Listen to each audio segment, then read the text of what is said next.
Welcome back to the Astro-Insights podcast. In episode 6, we explored the life and career of one of England's most famous and well-respected astrologers, William Lilly.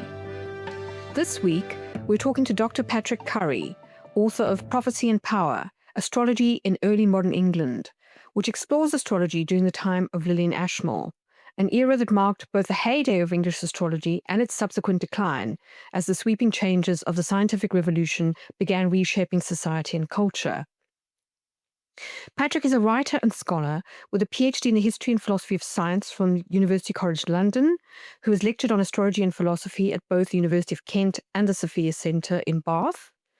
The editor-in-chief of the Ecological Citizen, Patrick is also the author of Defending Middle-earth, Tolkien, Myth and Modernity, Ecological Ethics, Enchantment, Wonder in Modern Life, and most recently, Art and Enchantment, How Wonder Works. Join us for a meandering but interesting discussion on Lilly, Ashmole, and the parallels between 17th century England and now, as well as the nature of astrology and the impact of modernity on both divination and the human experience. So welcome to episode 7 of the Astro Insights podcast. With me today is Dr. Patrick Curry. I should say sort of straight off the bat that Patrick and I know each other from the MA program in the cultural study of cosmology and divination at the University of Kent. But Patrick, himself has a long and varied career, which we're going to get into in the podcast. So welcome, Patrick. Thank you very much. Lovely to be here. So Patrick, yes, it's been a while, but I thought we could just sort of begin at the beginning and get a little bit into your background, how you got into astrology, where things kind of took you from there, and see where the conversation takes us. Sure. Well, I grew up in the Canadian Midwest in Winnipeg in the 1950s. I was born in 1951. And my older sister was an astrologer. So I kind of absorbed it when in the course of growing up as a teenager, for example, probably mostly as a teenager. And the astrology that I absorbed, and this seems extraordinary to me, was largely theosophical. Okay. Now, I'm very impressed that theosophy could find its way to the Canadian Midwest in the 1950s. I mean, we're not talking New York or Los Angeles here.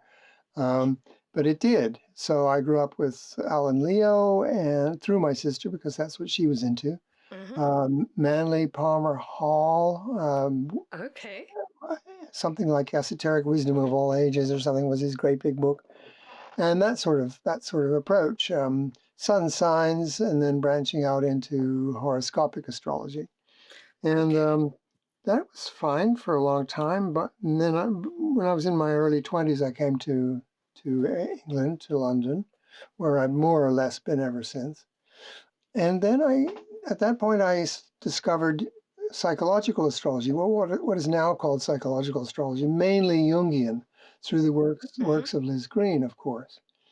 And I was very taken with that for a long time and practiced something you might call archetypal or psychological astrology. At the same time, there was a parallel movement going on, which was I was starting to feel rather dangerously out of the loop, culturally speaking, if I was only going to be an astrologer. So I decided to try and solve that problem by going back to university, which I dropped out of earlier, but taking astrology with me in order to study it academically as well as practice it personally. Right. So then I started to study astrology as a discourse and blah, blah, blah. And then I got into the history of astrology, which eventually resulted in a PhD in a book I made of my PhD called Prophecy and Power, Astrology in Early Modern England. I guess in the 90s, I discovered the work of Geoffrey Cornelius. Yes. And on divinatory astrology, his book, The Moment of Astrology, was very influential on me and had a big impact on me.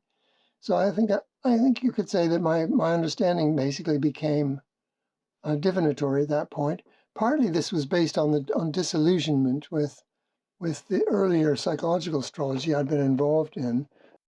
Right. Because Part of the psychological astrology of the day, even the Jungian stuff to some extent, was the belief that ultimately astrology could be pursued as a science. Now, maybe it may be a spiritual science, but a science nonetheless. Well, even despite the best efforts of Herculean efforts of Gokula, Yes. that just did not pan out. And when Jeffrey argued that there is actually little to no evidence that there's anything scientific in the modern sense about astrology, I found that quite persuasive. Mm-hmm. So I was ready to look at it in a new way. Yes. And then returning to prophecy and power, I think what I could see now was the practice of astrology, practitioners of astrology, Uh-huh. for whom two things are really, really important. One is the tradition through time, informing them of the truth about this or that. And the other is ritual in space or place, rather. The ritual of casting a horoscope, asking certain questions, looking for the answers, and so on. Mm-hmm. So you have astrology has its own very special and unique tradition and ritual, which Yes. is, I think, essentially divinatory. But it's also the astrologers doing these things in the context of a world of huge social and political and cultural forces and movements, which the astrologer has little or no control over, Yes. and hardly anybody else does either. Yes.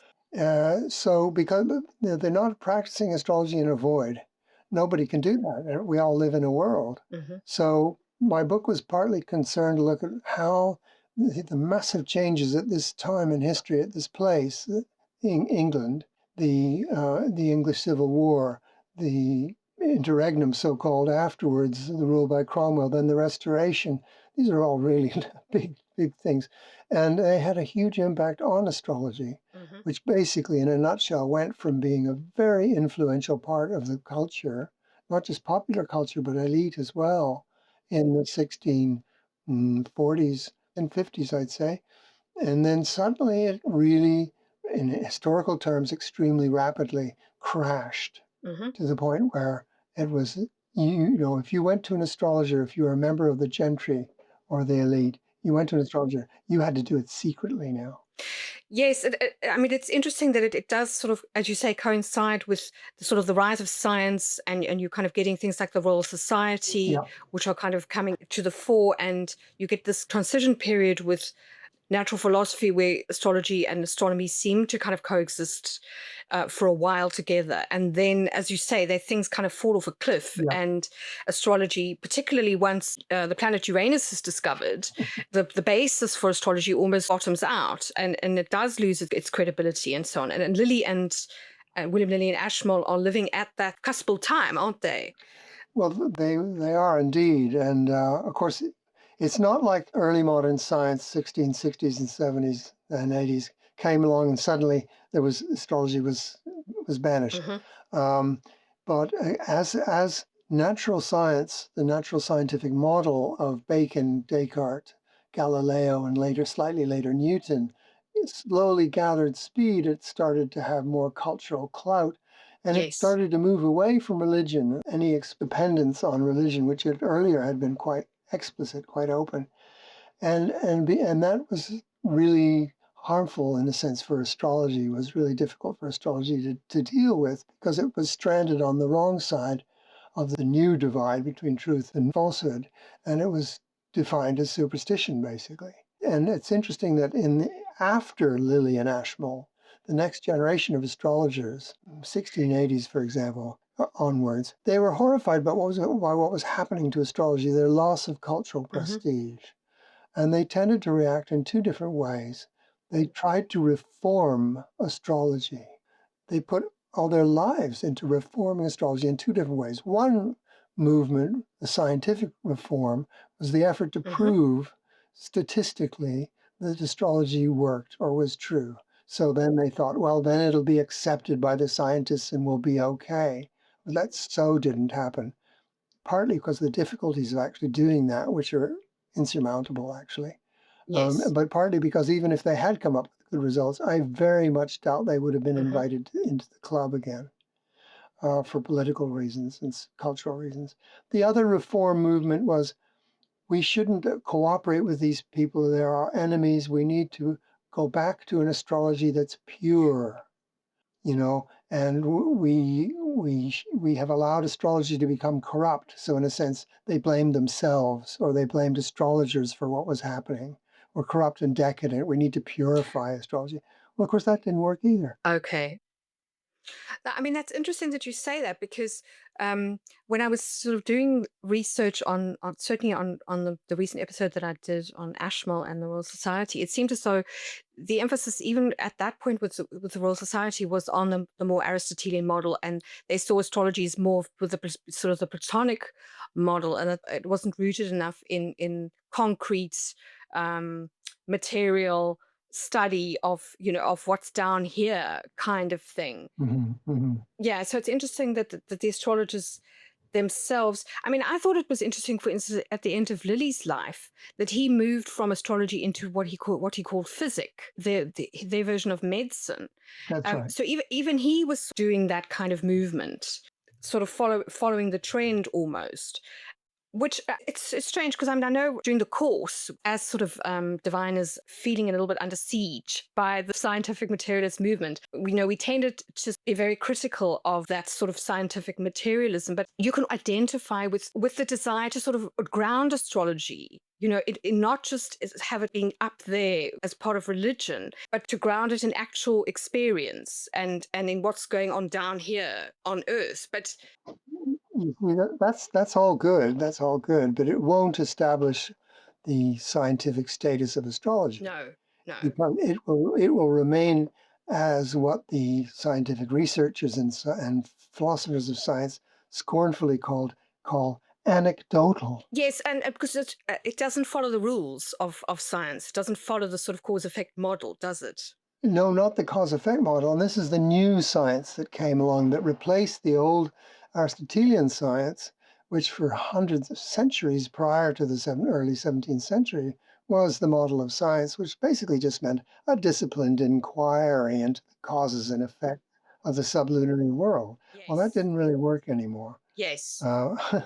So now you have people like Jeff Dean, Doctor No of modern astrology, doing what he calls research, and he actually says and has stuck by saying, if you want to evaluate astrology scientifically, you have to get rid of the astrologer. Yes, and that, I mean, the astrology is really the key, isn't it? Whereas in fact, getting rid of the astrology, the astrologer, there's no astrology left.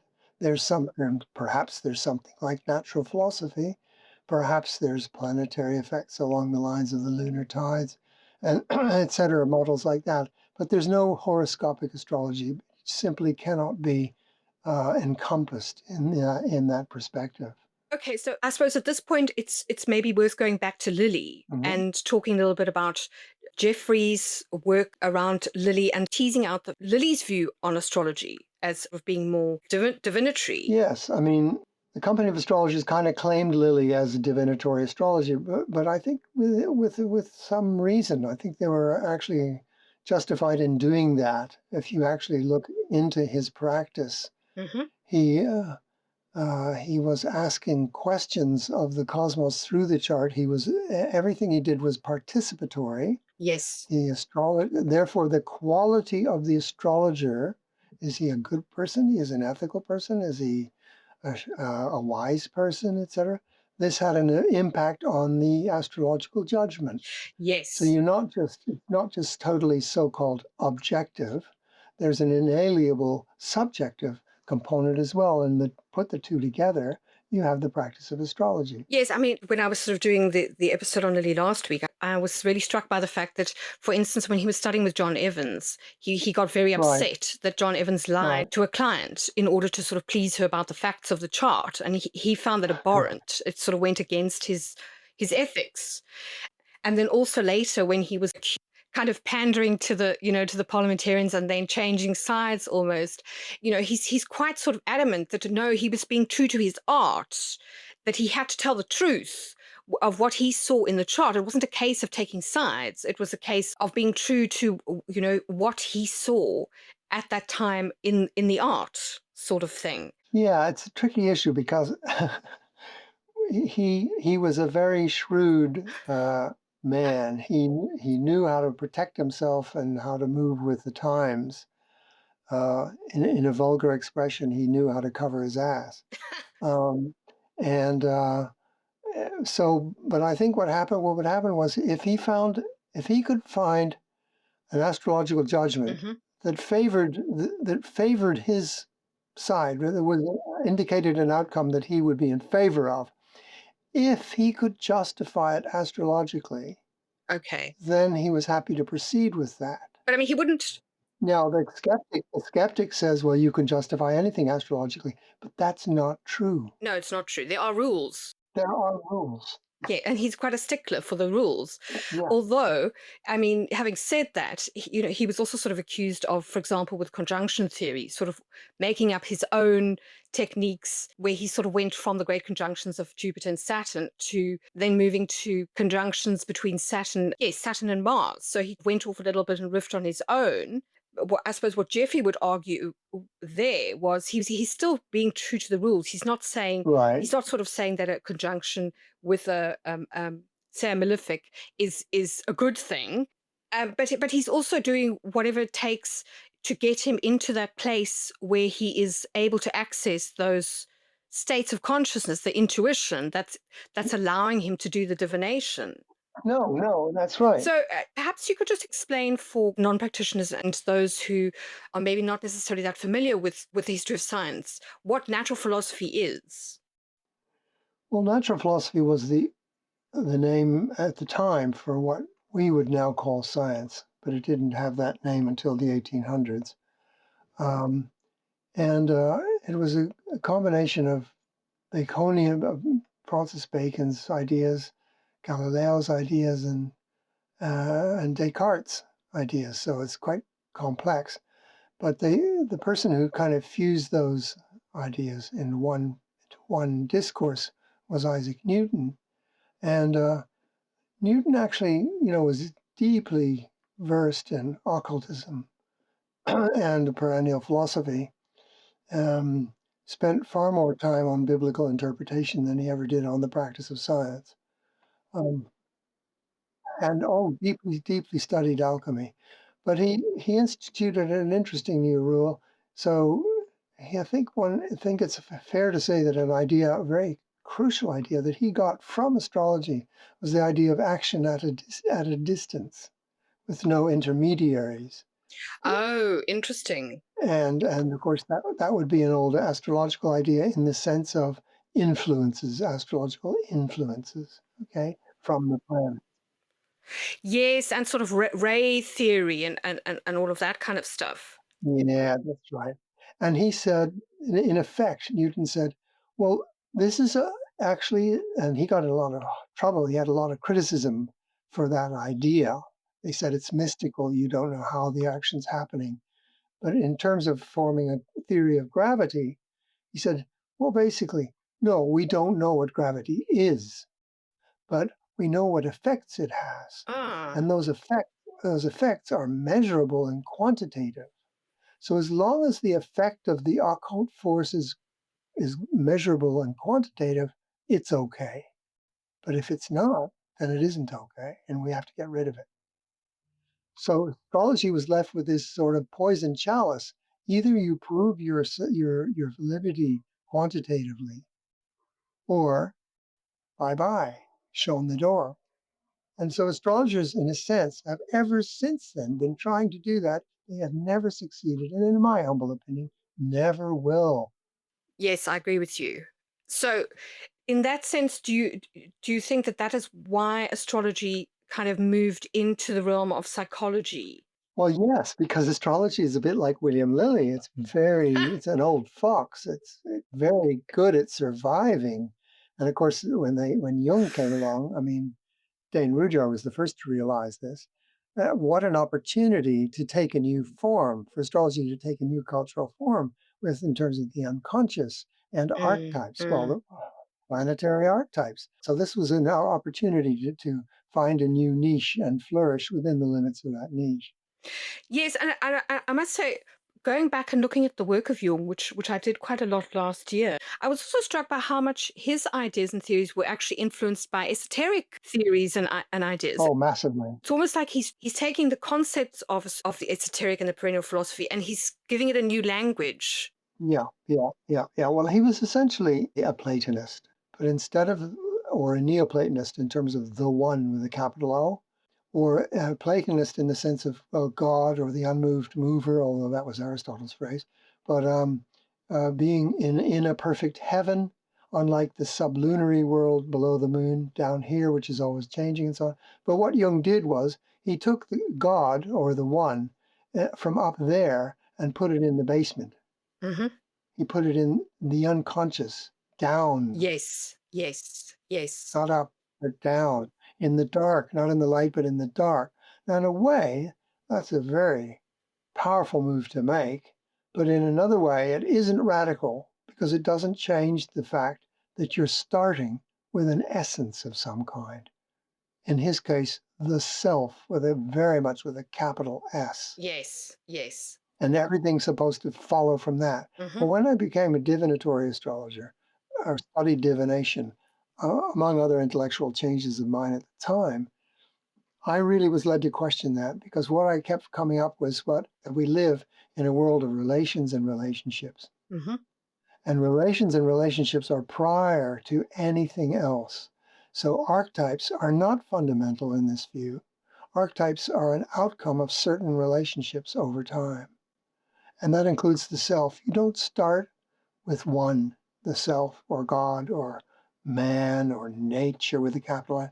You start with at least two or more and the relationship between them. Yeah, I mean, that's really interesting, Patrick. In the sense that I suppose I've also had an evolving relationship with this, as have many astrologers, where the sort of modernist project of psychological astrology and of archetypal astrology, it does try to create these sort of abstract, almost like the Platonic forms, where you have these sort of symbols that are supposed to be Yeah. universal and finite. And I guess, as you're saying, what happens then is you you end up finding that, first of all, you can't make universalist statements about everybody's experience. No, without, They don't all fit no, in these that's neat right. little categories. That's right, exactly. And also that psychology itself tends to internalize everything. So it becomes extremely sort of egotistical, and you forget the world out there and the fact that astrology was once part of a cosmology. And it does, you become very split. I mean, was that what you mean by? Yeah, well, the problem with psychological astrology, in fact, the problem with psychology at all, is that it's Cartesian. Yes, yes, Essentially, at root, it's yes, Cartesian. And yes, why do I say that? Because Descartes split, radically, violently split everything into spirit and matter, or what he called thinking stuff and extended stuff. right. And, the point is that that's not how we live. We No, live in both worlds. We are both subjects, agents. We hurt, we originate things, etc., and objects. Things can be done to us because we're embodied, and that's how life works. Okay. There's a nice quote yes, from Wittgenstein somewhere. It says something like, "Physiology is of course not life, and neither is psychology. Life is the world."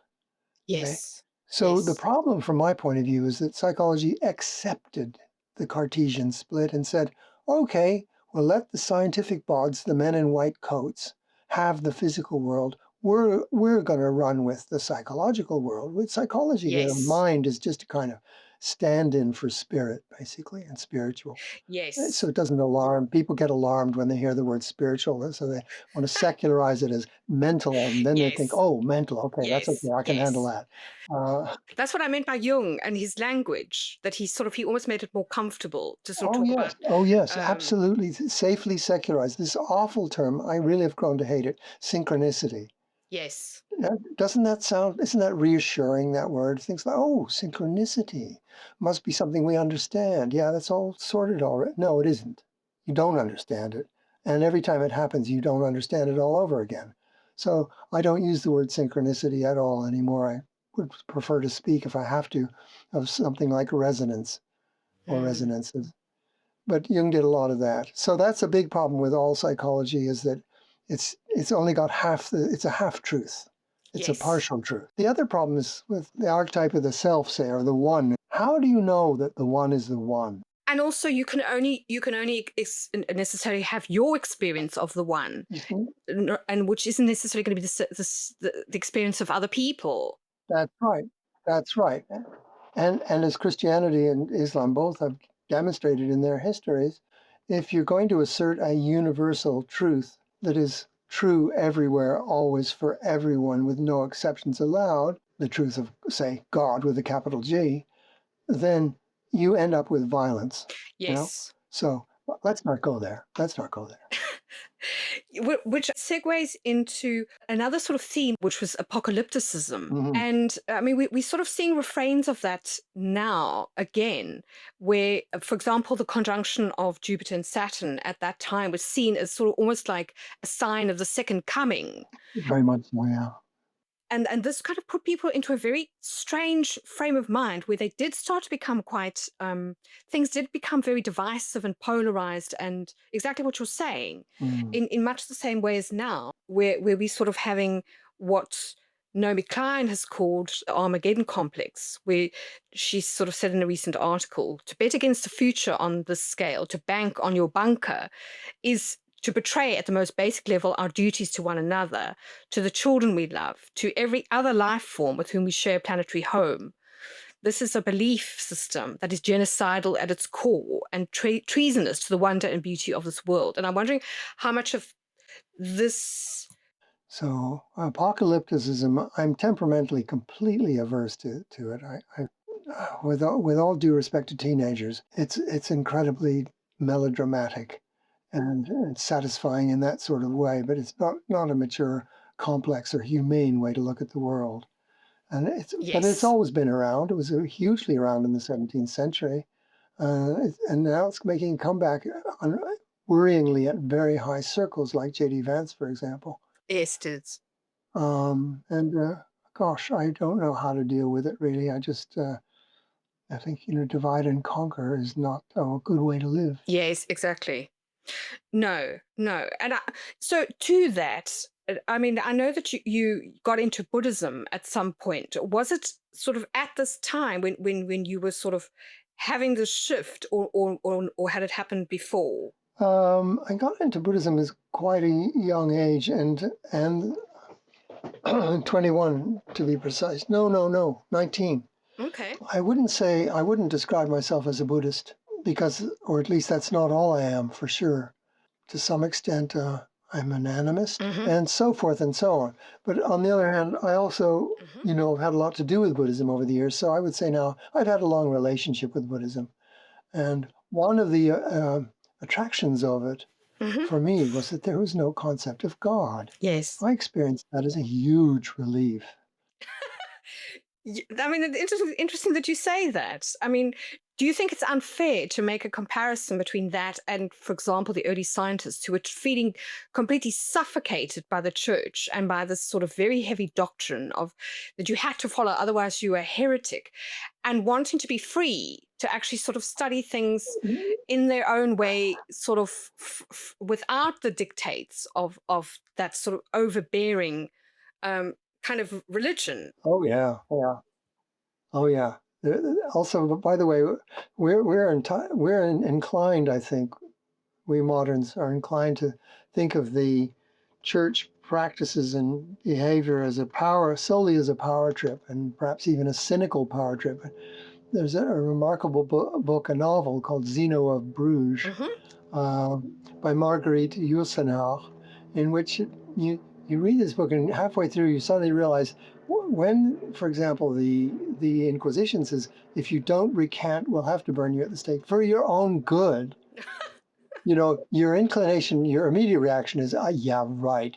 But actually, you start to realize they mean it. Yes. They meant it. They were Yes. perfectly sincere, which is even more scary. Yes. So I think you're right about the scientists and the humanists were looking for, using the word humanist loosely, they were looking for a way to come out from under that influence, which was absolutely massive in a way that we forget very easily. Yes, Um, yes, but the irony is what happened with early modern science, first natural philosophy and then later science, was that they ended up replicating so much of Christian discourse because instead of God being the universal, one single universal truth, and I say single because if it's universal, there can only be one truth, one God, one way. hmm, Why? Why? Because if there's another one, then it's not universal, is it? If there's some corner of the cosmos where the Christianity doesn't apply, then it's not universal. That's unacceptable. yeah, exactly. So what they scientists ended up doing was replacing God as the universal truth with truth with Yes, a capital T, secular scientific truth as universally true. This scientific truth has to be mm, universally true. Gravity has to work everywhere, or it's not good enough. And there can't be another kind of gravity. There only can be the one kind of gravity. yes, And so they ended up replicating that in authoritarianism that is inherent in any assertion of one truth. yes. And that's most unfortunate, let's say. Well, yes, and particularly for astrology, which just, I mean, it couldn't, it, it, it couldn't deal with it. No, astrology is multiple. Yes, No, because astrology is multiple truths, and it's inherently yes, multiple because there's more than one yes. planet. You can't reduce everything to the sun, even the sun. It doesn't work. So there's poor old astrology is like just over a barrel here.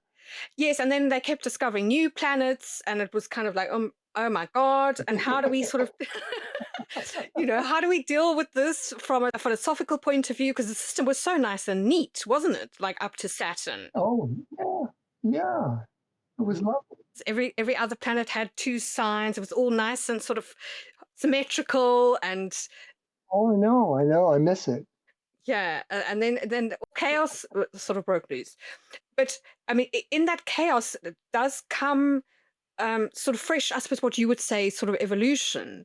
And in this sense, so you went from psychological astrology to divinatory astrology, and then what happened from there? Um, the only thing that's happened that since then of any interest is, I think, and this is a very personal point of view, is a PhD thesis by James Brockbank, who you may know, also from Kent. Hmm. And by the way, there's a lot of this divinatory material on a website called Cosmocritics that I run with Kirk Little and Gary Hmm. Phillipson. Well, I'll put a link in the show notes so if people want to investigate that a little bit further. Yeah, Yeah. Cosmocritics. And one of the things on Cosmocritics is James's PhD thesis. And James has what I would call a naturally philosophical mind. And Hmm. and he showed very clearly in philosophical terms, and I think personally convincingly, that if you want to understand how astrology, astrological truth is possible, and that experience we all had, which Yes. doesn't happen every day, of course, No, it doesn't. of an astrological interpretation being astonishingly accurate Hmm. down to the last detail, Yes. true. Yes. Well, if you want to understand how that's possible, all you need are an astrological tradition, okay, of knowledge. Doesn't, in a sense, matter which one, as long as it's sufficiently rich and detailed. Hmm. Secondly, you need an astrologer. Yes. Thirdly, you need somebody asking a question Hmm. of the chart. The chart is just like a massive, overwhelmingly amount of data and Information. Yes. too much information, Yes. which is completely useless unless you have a question that you're trying to figure out the answer for, right? It's true. Exactly, because it organizes sort of what you're looking for symbolically, Yeah, yeah. and it reduces sort of like, as you say, the overwhelm Oh, otherwise. yeah. So the querent or the person asking the question can be the astrologer themselves, of course. And then the last thing that you need that is indispensable is what James calls a responsive cosmos. Yes, and here we get into the really sort of important Now, part. this was even difficult for Geoffrey and the divinatory people, the company people, because, but I don't think it's unfair to say that they really didn't want to let go of Neoplatonic entities. And the Yogians don't want to let go of archetypes. And James just came along and said, well, that's great. If you want to do that, that's fine. But they're not necessary. You don't actually need them. Yes, and I mean, In this sense, James's thesis was extremely Protestant. He got rid of everything he could that wasn't necessary. And the only thing he's left with, the main thing he's left with, is a responsive cosmos, a cosmos that is willing, apparently, to consider your question and answer it. give you an answer. Yeah. Yes, And I think yes. that's really the truth as far as I'm concerned. Yes, and I think, well, a couple of things. I mean, when you were saying about not wanting to let go of archetypes, I want to sort of come back to that and talk about language and metaphor.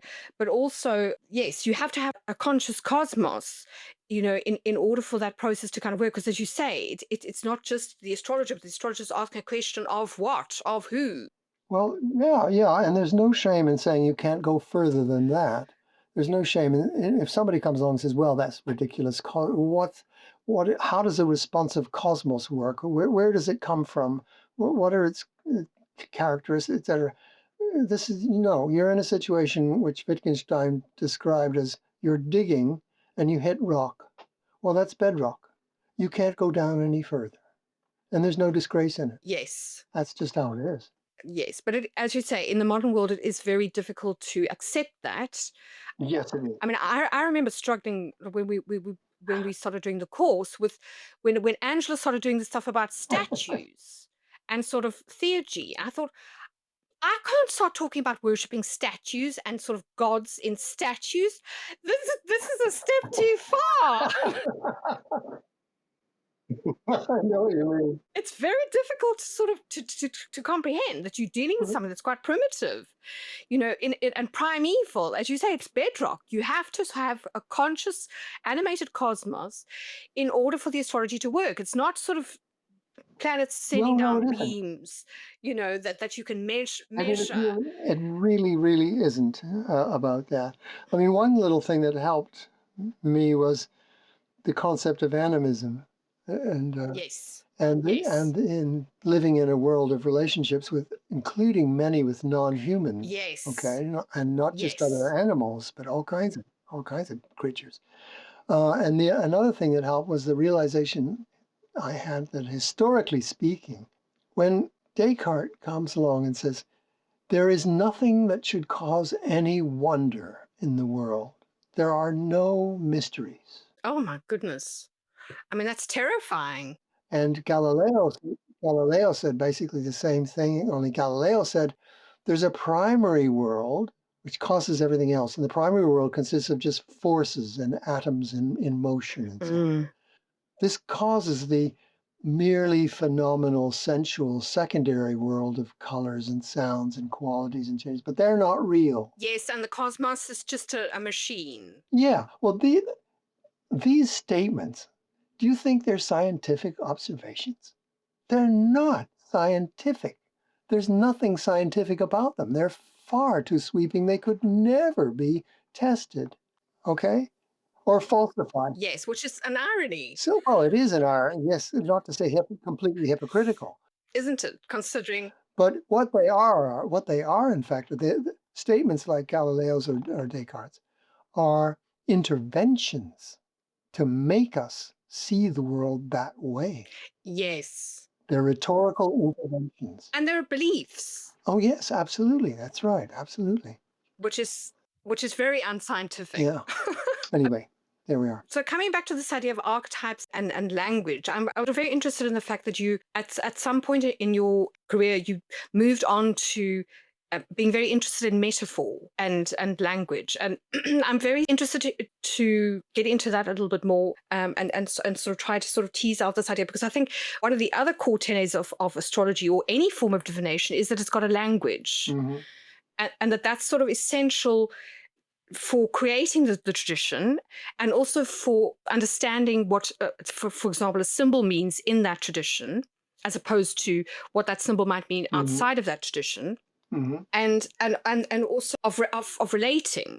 That you need some kind of language in order to relate. Well, the thing about one of the things that's peculiar about languages and metaphor in particular is it partly discovers something. The classic form of a metaphor is X is Y. Okay, it's the is. And Wittgenstein says we never see anything as it is, we see it as something. Yes. And we don't see it in itself, we see it as something. So the is of X is Y means a metaphor is at work. Okay. Now, in that process, so let's see, think of an astrological application. Boxing match is an instance of Mars, the principle of Mars at work. So what you know about Mars, if you're an astrologer, enables you to understand something essential about the boxing match that perhaps you're watching. Okay, so it's revealed something, a deeper truth about what you're seeing.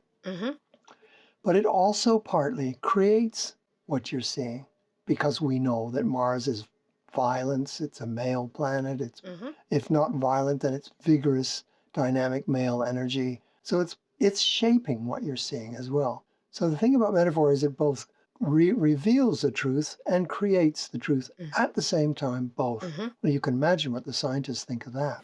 Yes.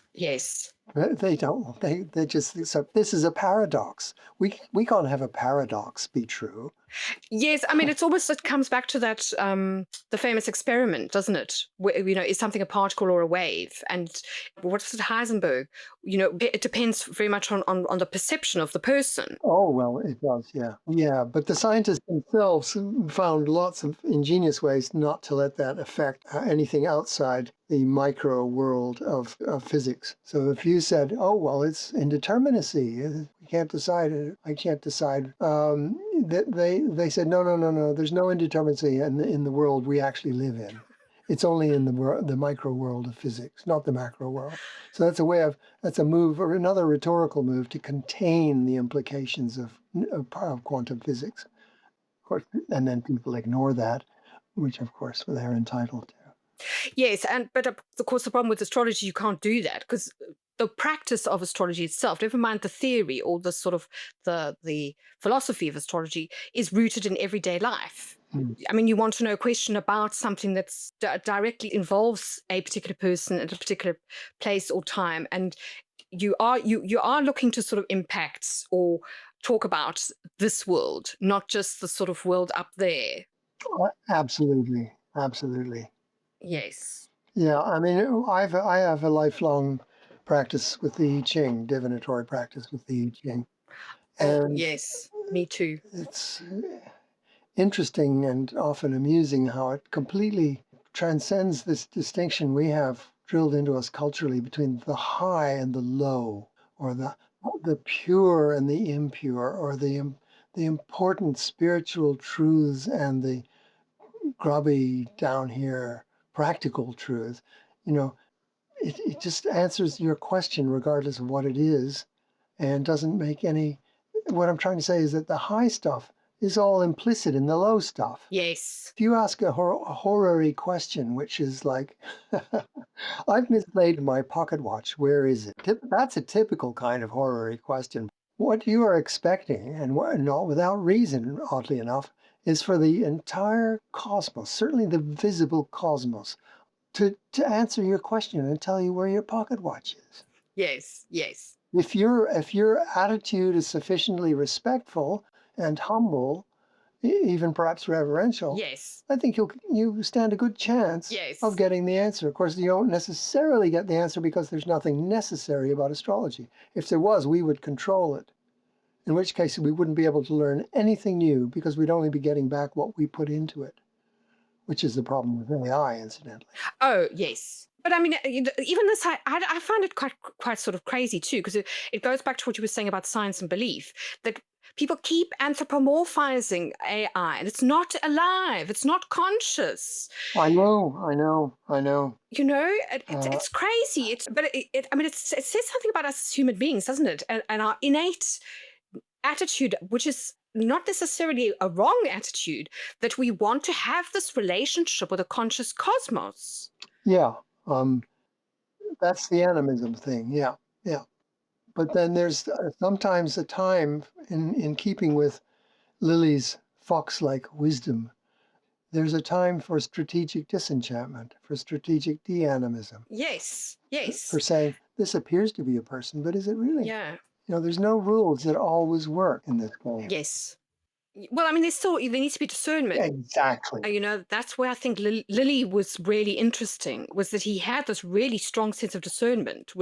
Looking at his chart, I kind of thought, gosh, this is his Mars in Yeah, Virgo, where he was sort of very clear about what he felt was ethically right and what yeah. wasn't, but also about if he felt that people were doing astrology not wrong, but that they were Mm. sort of taking liberties, not following the rules of astrology, that he would get quite angry and irritated and lose respect for that person. Mm. It- Yes, that's yeah, right. I found it quite amusing actually going over his diaries and that sort of thing. But Yeah, yeah, so it's both of those things. I keep thinking of Jeffrey and Cardano. that's There's right. a technique, there's a tradition Exactly. and rules that you have to follow. You can't just do anything, otherwise it wouldn't be astrology. And then at the same time, there's also this more pliant art of interpretation and where the sort of the intuition comes in. Well, the thing about rules is, suppose you have a set of rules of telling you how to Mm. do something or what to do, right? Hmm. But then arise questions about how, when, and where to apply these rules. You'll need another set of rules telling you how to apply the applications and so on. It's called an infinite regress. And that's why there will always, always need to be art. Right. There's always, it requires, you cannot get away without art. And if you eliminate the art, like Jeff Dean is trying to do, the art of astrology, you'll be left with nothing. But also just a very soulless and dry experience, Oh, yeah. you know? Oh, yeah. So I guess going back to your journey, how did the leap happen from astrology to, first of all, Tolkien and also ecocentrism? Well, if I look at my interests, which are basically astrology, Tolkien, ecocentrism, and enchantment, my last two books have been on the subject of enchantment, that is, the experience of wonder. Hmm. I just don't know. There's no obvious common thread, but there are some subtle ones. And one of them is these are all human experiences, and I'm very interested in the human. I realized a few years ago and this is somebody who's massively influenced by the 60s and grew up in the 60s. I realized with something of a shock that I was no longer interested in achieving enlightenment or uh, leading a spiritual life. I think, no, yeah, I'm interested in leading a human life. Mm. I'm interested in being the best possible human being that I possibly can. Okay. Hmm. And if being spiritual is part of that, fine. But if it's not, that's fine too. Okay. And also, I guess there's the art part because Tolkien himself is, he's a writer and he's creating this whole world that, it is art, it's metaphor, it's all these things that are Yeah. kind of opening this up. So that. Well, once you prioritize the human, you start to notice things, including what I call voices of sanity, that are hard to hear in the noise and the tumult and the exaggerations and the sheer lies that we're flooded with every day, not just on the Yes, internet, but in various forms and pack out the news. yes, And these voices of sanity are usually pretty quiet, but you can hear them if you try to. Tolkien was one of those voices. Another one is Montaigne. Once I became sensitized to this human orientation, I started to become more interested and more concerned with these voices. And so enchantment for me is the experience of wonder that is inherent to being an embodied, embedded ecological being, human being hmm, in the world, not an Ubermensch, not a super being of any kind, hmm, Platonic, Nietzschean, or any other kind. yes. We know where that leads us. We've already been there in the Second World War, and I hope we're not going back there. Mm. And I found that The Lord of the Rings was an incredibly sane text in this context. Yes, I mean, all those themes are there. I mean, you can see the big brother of kind of big tech and surveillance capitalism as sort of Sauron, Absolutely, absolutely. and the way that they sort of cut down all the trees and was sort of, Yeah, you know, yeah, yeah, yeah. Mordor as this absolutely sort of dead place. Well, Mordor is the only modern state, nation state in Middle Earth. Interesting. It's got a very aggressive foreign policy. It's got a massive military industrial complex. It's got a slave-based economy. Mm, It uses surveillance. It's completely modern. It's the only one. So it's like Tolkien was saying, well, if you carry on, you're going to end up living in Mordor. yes, yes. Yes, I mean, this is where I was so struck by the work of Tom Cheetham, that he really sort of teases this out. In his book, his sort of definitive book on this Green Man, Earth Angel, and I guess this is where we can maybe segue into ecocentrism and ethics, Yeah, because I think that, this is something that if you are kind of a libertarian, you don't, and you believe in sort of absolute freedom, which I mean, we are seeing a lot of yeah, in certain parts yeah, of, yeah. say, for America, for example, it means you don't feel that you have to have ethics or sort of limits on what you do, or that what you do should not be constrained in any way Yeah, by yeah. other people or society, or your obligations, say, to the planet, or anything. I mean, I'm interested in how you kind of got to that place, because I was really struck by your statement that you did on your Ecological Citizen YouTube channel, where you talk about ethics. And that's something that's the one thing that's so absent at the moment. And I love the way you put it in terms of,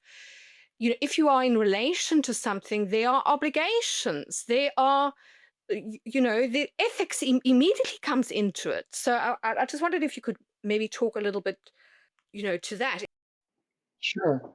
Well, the word ecology and the study ecology, the scientific study, is the study of relationships between individual animals and beings and communities of animals. Okay? Ecology is the study of relationships. Hmm. Ecocentrism means you putting relationships not restricted to human beings, because that's anthropocentrism. You're putting relationships with all kinds of beings at the center of your life. Hmm. And as human beings, we have the unique privilege or the curse of consciously realizing that in any relationship that you're in, you are having an effect on the other party. Hmm. Otherwise, it's not a real relationship. If person A is affecting person B, but not the other way around as well, it's not a relationship. It's Yes. just pure, say, dominance, master slave, or whatever you want to call it, but it's not a relationship. Well, if you're having an effect on the other, whoever the other is, Yes. then you are responsible for that effect. Yes. Yes. You have to take responsibility for that effect. Hmm. In which case, the principle becomes, in the words of one of my fellow editors at the Ecological Citizen, do least harm. Yes. Do the least harm you can. You're not going to be perfect. You're not going to do probably no harm. That's not realistic. But ethics, in this frame of mind, in this worldview, ethics are, for us humans, are present from the very start of life, from the very get-go, both collective life and individual life. Okay? From the point of view, the relational point of view that I'm talking about, which is inherent in ecology and therefore ecocentrism, relationships, there's nothing more important than ethics from the get-go. They're present. Can't avoid them. And I mean, this is true of astrology too, in the sense that if you're reading for somebody, you do have an obligation to be, with all the things that Lily talked about at the beginning of Christian astrology, to be sort of, to be honest, to be ethical, to do, as you say, the least harm. Because I mean, potentially, I mean, this is where again, I think prophecy and power is really interesting, is that these astrologers were making huge pronouncements Yeah. about things that they did often have huge consequences too, about who was going to win a battle, who wouldn't. And Lily advising the king on which direction he should escape to, you know, Yeah. which in turn, and then of course the king didn't listen to him. He ended up on the island where he went south instead of east, and so he got caught. I know. But that had enormous implications. Yes, exactly. Yeah. Yeah. Yeah. Yeah. That's right. Yes, it's definitely, it's something that tends to get skipped over these days, I think. Well, I think again, we moderns would think, oh, Lilly advising the king, how cynical of him because he was an anti-royalist. But actually, no, Lilly was just going, look, The king asked for my help. King's another human being. Yes. I'll help him if I can on Yes. that basis. Nothing cynical about that. No, and I mean he does say it's sort of in his memoirs, it wasn't that he wasn't fond of the king. It was just it was the system that he didn't sort of agree with. That's right. Yeah. And then later sort of got disillusioned with the parliamentarians because they turned out to be sort of just as Yeah. self-serving and not really interested in helping the people either. Yeah. But his real enemy, of course, were the Presbyterians. Yes, I mean he seemed to loathe them. I mean, what was going on there? Well, the Presbyterians totally into predestination. Okay. Oh, I didn't know that. Oh God, yes, that was their thing. Like your name is already marked up in the great book in the sky, and there's nothing you can do about it. You're either damned or you're saved. So in a way, there was a kind of competition in a weird sort of way with astrology there, between the view that fate is written in the stars. Your fate is written in the stars. Only the Presbyterians would say, no, it's written in God's book. So they were competing for two different kinds of something that I wouldn't want to have either of. Yes, But it's who's got authority in that sense, who's got final authority. exactly. Who's got the authority? That's exactly right. Yeah. Yeah. Um, and astrology, to come back to astrology for a moment, I realized that astrology is a human experience in relationship with the divine. Hence, divination. That's what the word means. Could you sort of unpack that a little bit for people that maybe aren't familiar with Jeffrey's sort of thesis and with this idea of astrology as divination? Well, yes, astrologers are faced with the challenge of coming out from under some very unhelpful influences and ideas. One of them is that astrology is scientific. Secondly, related idea is that the stars are doing things to us. Yes. They're not. They're just doing what they do. So I have retrained myself now in a way. Suppose somebody said, "Oh, Fred has a really bad temper. He's a bad-tempered guy." And an astrologer who hasn't got out from under these influences would probably say, "Well, that's because he has an afflicted Mars." Well, I've Y- retrained myself never to do that, not to do that anymore.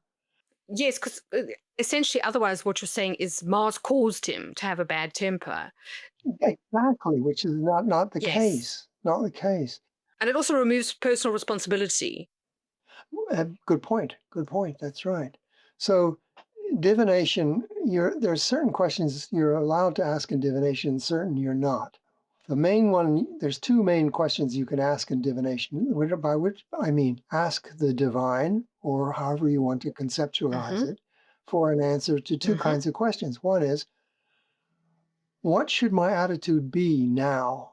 And this is even if you're asking with in mind a future event, you don't say, will this future event happen? Will I marry this person? Will I get this job? Yes, because that's yes. Nobody can answer that because the future is rooted in the present, and the present is changing all the goddamn time. So you don't ask that question. You just all you do is you say, what should my attitude be now at the moment I'm Mm, asking the mm, question mm. to this hypothetical event in the future? Yes, And the second kind of question you can ask is, what am I missing? yes. What am I not seeing about the situation? Tell me. Give me an insight, please. Okay? And that's fine, but you don't ask future questions and you don't ask about, I mean, you can ask about causes and if you want to, but don't take them literally. Yes, because I mean, then you get into questions of fate, and sort of, I guess everyone has to make their own, come to their own decisions about how fate figures into astrology. Well, Jeffrey famously said, destiny, that means, in other words, fate, is negotiable. Yes, I mean that's sort of huge, but that's a huge and subversive statement. Yes, it is huge, and it's a bit of an exaggeration too, I think, because I believe that in relation to fate, you do have choices, but the Yes, choice the deck of cards is stacked by fate that you're yes, making yes, on the basis of which you're making choices. So within the hand, you've got the freedom to deal with the hand that you've been dealt, however you want, but you have no control over that hand. It's fate that gives you that hand. yes, yes, and yeah, I agree with you. I mean, even if you were to sort of go back to Platonic philosophy and the idea that your soul chooses particular sort of events that you're going to experience in your life. Even that, to an extent, is about choice, but it's a choice that you made before you've incarnated, if that's what your Well, beliefs are. exactly. That's right. S- That's right. Yeah. And Yeah. then within Yeah. that, you obviously you come in, you don't remember, so you've therefore got freedom of choice to make different decisions. Or, yeah. But yeah, I mean, it's freedom is real, but it's constrained. In fact, maybe that's what makes it real is that it's constrained. Absolute freedom is a complete fantasy and nonsense. It's impossible. but another thing that you talk about in the book is you contrast Lilly and Ashmole as being sort of almost metaphors of elite versus democratic types of Divination. divination. I mean, I wonder if you could just talk a little bit about that, because I think it Yeah. goes into the idea of plurality, that astrology is not just one thing. Yeah. I mean, Ashmole and Lilly did represent two different approaches to astrology. One is more democratic. Well, Lily's was more democratic or demotic. It was part of the, I would say, largely Protestant, but also to some extent, of course, humanist, as you say, push for making knowledge available to the people Hmm. so that they would be able to arrive at their own informed decisions, Yes. medically, politically, whatever, culturally, without having to depend on a religious elite, Hmm. starting with the Pope and going down to bishops, um, to tell them what was what. Yes. Okay. And there was a big push on in that direction in the mid 17th century in Britain. Hmm. And Lilly was part of that. So Culpeper translated the Pharmacopoeia from Latin into English so Yes. people could read it, because most people, by far, most people couldn't read Latin. Latin, of course. Mm. Yeah. So that was going on. Whereas Ashmole's was more, Ashmole's astrology was more part of his general occult philosophy or esoteric, let's say, philosophy, which goes back to the principle of self-development. Magical systems is self-development. Hmm. The whole kind of initiatory kind of trajectory. See, the thing about Tolkien made a terribly important point that nearly everybody's completely ignored, Hmm. which is that he said magic and enchantment are two very, very different things. Yes. Enchantment is just the experience of wonder. You know, you stopped in your tracks, your mouth falls open, Mm. you're in this state of wonder. Okay. Magic is about controlling and making something happen and making people do things. Now, a lot of magicians, ever since early modern days, applied it to themselves instead of trying to make other people do Hmm. things. I'm sure Crowley was doing that all the time, trying to make people fall in love with him or give him money or whatever, using magic. But these other people started to use magic in that sense for their self-development. Okay. But notice that it's still a matter of power. Yes, and I mean it's huge. I mean, obviously, not. Yes, I mean It's maybe it's power over yourself. It's development of yourself. This has nothing to do with the moment of astrology, which is a moment of wonder. They're just two very different things. And so Lilly and Ashmole combine, embody that contrast very nicely. yes. That sort of Ashmole was almost using it as a means to an end, like Yes, to sort of win exactly. influence Yeah, means to with an end. others, and to Yeah, sort of get ahead in society. I mean, I read an article by Robert Lomas who was saying that he thought that Ashmole had become a Freemason for that reason. I'm sure that's You know correct. that he wasn't necessarily that interested in sort of brotherly love and all the kind of principles that Freemasonry taught, but was more interested in sort of getting ahead using that the handshake and the sort of getting into inner circles and things that maybe he wouldn't have otherwise. Whereas Lily, I mean, even towards the end of his life, Ashmole talks about how he would sort of practice medicine and give advice free to people who couldn't afford Yeah, to pay for his sort of services and well, that kind of Lilly thing. used to do that. Yeah, yeah. Yeah. Yeah, So what you said about Ashmole reminded me of the title of a book by an English literary critic I'm fond of called D.J. Enright. The title of the book was "Some Men Are My Brothers." yes, interesting. Yes. Not Yeah, I mean, all. you made that point quite strongly that he was quite elitist. Oh, yeah. But then at the same time, I mean, I was sort of quite interesting that towards the end, Lilly, to an extent, almost came to agree with Ashmole in the sense that he didn't think that certain kinds of knowledge were for everybody. That, and maybe it was because he had so much heat and criticism for his public prognostications, and had almost been thrown in prison for the his prediction about the Oh, Great yes, Fire of yes, London and that yes, kind of that's thing. right. That's right.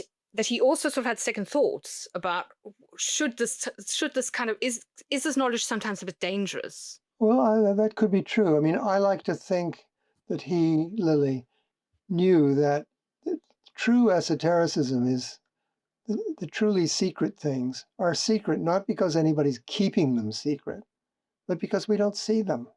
They're out there, but we don't see them. And that's the real esoteric or hidden. Esoteric just means hidden. Yeah.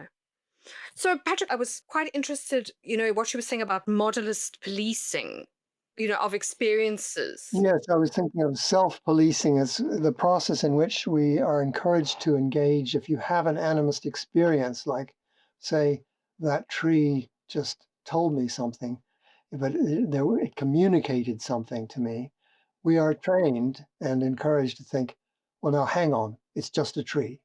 A tree can't do anything, can't tell me anything. So I must have imagined it, or I must have projected the message onto the tree and all this, pardon me, crap. Who does it benefit? It does not benefit anybody or anything, including or especially the person who engages in it. So I encourage people to not engage in modernist self-policing.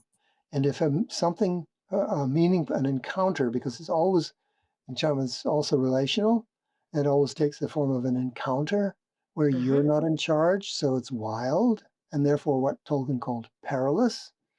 Yes, it is. Hmm. But if you have one of these, take it as what it seems to be, which is that you're there to learn something. You're there to have it.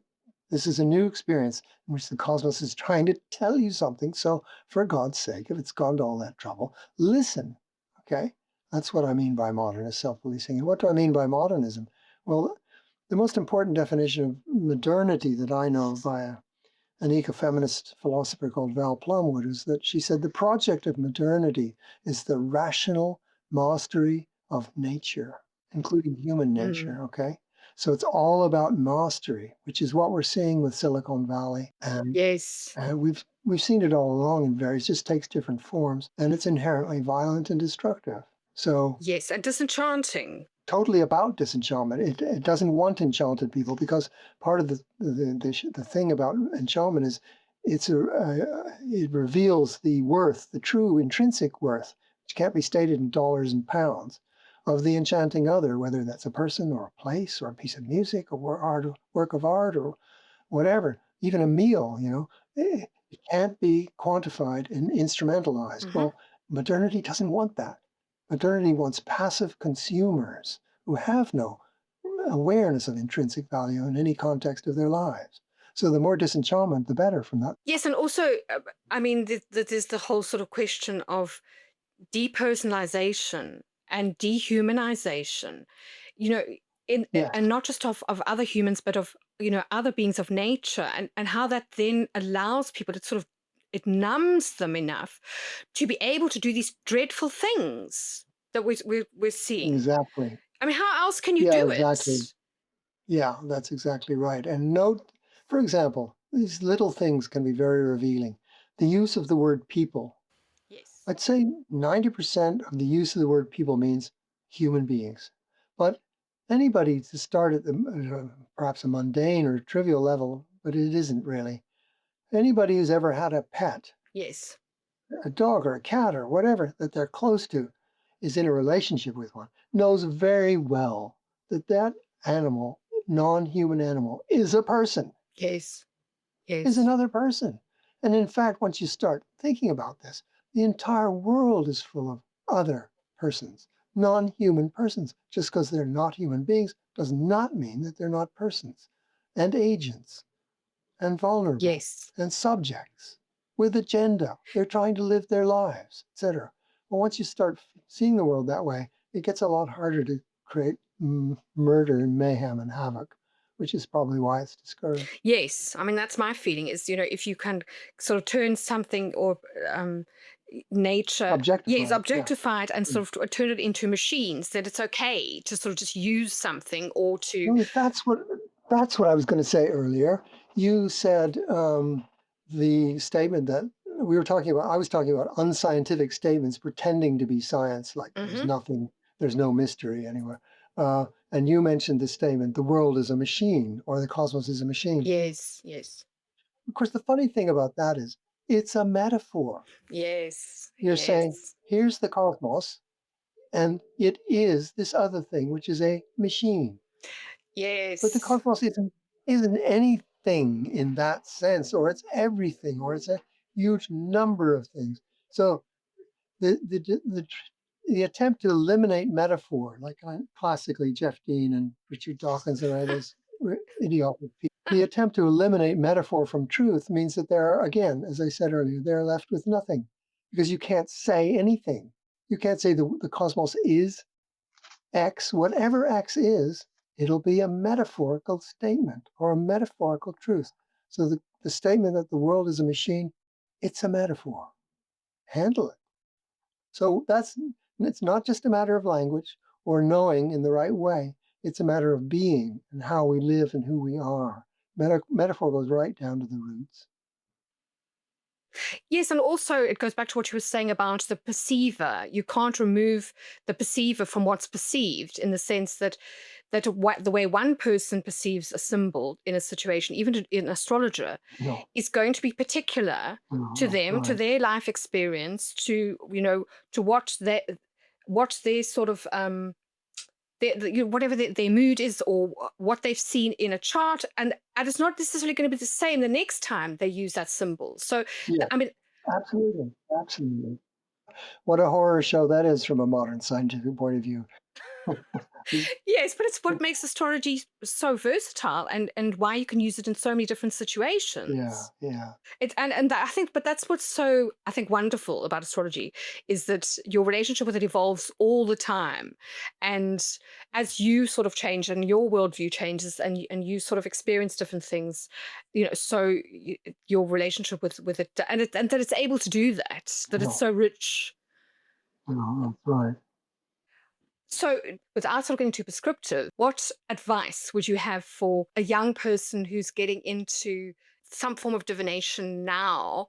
It's not all about you. It's not all about your mind.